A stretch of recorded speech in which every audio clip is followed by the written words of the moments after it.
After installing the GroupMail software, we need to create our GroupMail sender account.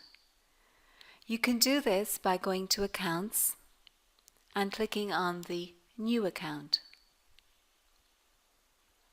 This gives you a number of options. You've got Auto Account Setup, which will automatically detect your mail server settings based on your email and password, Manual Account Setup, SMTP to go if you've got an SMTP to go account, but today we'll walk through the manual account setup.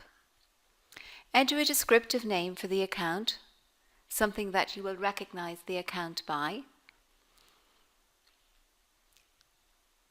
Then the important information. Under the User Information tab, the name field is your from name. This is what the recipients will see when they receive your message. You can enter an organization field if you wish. It's an optional field. And then the email address is your from email address that the recipients will also see when they receive your message. If you want replies to go to a different email address, enter it here.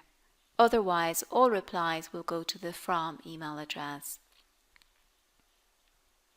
Then under the Delivery Options tab, here we can select the delivery option we want to send through. There's Standard, which sends through an SMTP mail server. Direct, which allows you to bypass the SMTP mail server. And the only requirement for this to work is to ensure that your ISP doesn't block port 25 in any way. We also have Outlook and Pickup delivery options here, and we'll come back to those later.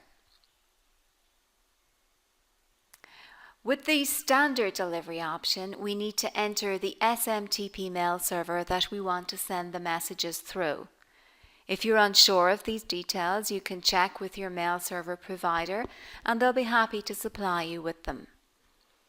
Most mail servers will require authentication, so you can click on the Require Authentication button and then press Setup to enter your authentication details. We'll go with the default authentication details here, entering the username and password. The username is normally your email address, and then of course the password is the password associated with that email account. Again, your mail server provider can confirm these details for you. Under the Advanced button, we can enter the SMTP port number that the mail server uses. The default is port 25, however you can change this to whatever port the SMTP mail server you're sending through uses. You can also enable an SSL connection if it's required. Click on OK to save. And then just to point out that GroupMail Personal Edition users can send up to 3 simultaneous connections, while GroupMail Business Edition users can send up to 256 simultaneous connections. The more connections you send through, the faster your messages will send. You can also add some message throttling to ensure that you stay within your mail server limits, and you can set a pause time between connections.